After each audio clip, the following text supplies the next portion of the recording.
ഒരു ഭരണാധികാരി വിചാരിക്കുകയാണ് തൻ്റെ രാജ്യത്തുള്ളൊരു പ്രത്യേക വിഭാഗം ആളുകളെ മുഴുവൻ തുടച്ചു നീക്കണം. അതിനായി അവരെ ജയിലിലിടുന്നു, പീഡിപ്പിക്കുന്നു.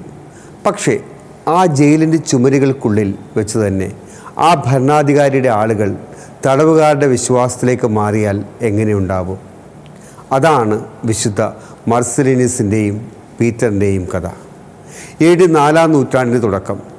റോം ഭരിക്കുന്നത് ക്രിസ്ത്യാനികളുടെ അന്തകനായ ഡയോക്ലീഷ്യൻ ചക്രവർത്തിയാണ്.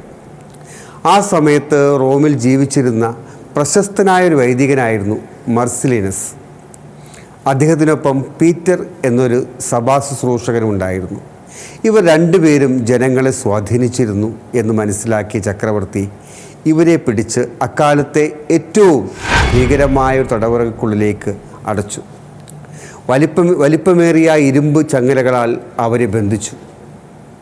ആ ജയിലിൻ്റെ സൂക്ഷിപ്പുകാരനായിരുന്നു ആർട്ടെമിയസ് എന്ന ഉദ്യോഗസ്ഥൻ, കഠിനഹൃദയനായ ഒരാൾ. അദ്ദേഹത്തിനൊരു മകളുണ്ടായിരുന്നു, പൗളീന.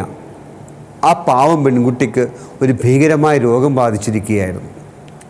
അവളെ ഒരു പിശാച് ബാധിച്ചിരിക്കുകയാണെന്നാണ് അന്ന് എല്ലാവരും കരുതിയത്. മകളുടെ അവസ്ഥ കണ്ട് ആർട്ടെമിയസ് വല്ലാതെ സങ്കടപ്പെട്ടിരുന്നു.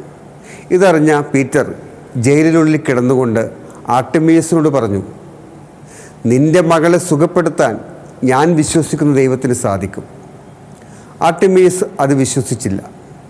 അദ്ദേഹം പരിഹാസത്തോടെ പറഞ്ഞു, നിന്റെ ദൈവം അത്ര വലിയവനാണെങ്കിൽ നീ ആദ്യം ഈ ചങ്ങലകൾ പൊട്ടിച്ച് പുറത്തു വരും, എങ്കിൽ ഞാൻ വിശ്വസിക്കാം.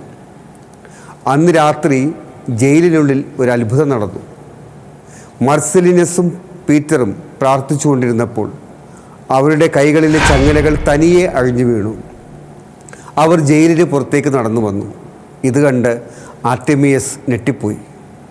അവർ ആ പെൺകുട്ടിയുടെ അടുത്തെത്തി പ്രാർത്ഥിക്കുകയും അവൾ പൂർണ്ണ ആരോഗ്യവതിയാവുകയും ചെയ്തു.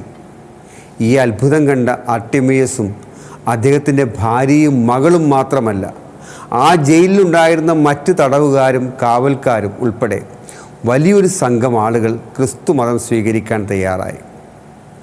വൈദികനായ മാർസിലിനസ് ജയിലിനുള്ളിൽ വെച്ച് തന്നെ അവർക്കെല്ലാം ജ്ഞാനസ്നാനം നൽകി. ജയിലിനെ ഒരു ദേവാലയമാക്കി മാറ്റിയ വല്ലാത്തൊരു നിമിഷമായിരുന്നു അത്.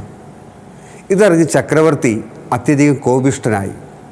ഇവരെ ജീവനോടെ വെച്ചാൽ തൻ്റെ സാമ്രാജ്യം തന്നെ ഇളകിപ്പോകുമെന്ന് അദ്ദേഹം ഭയന്നു.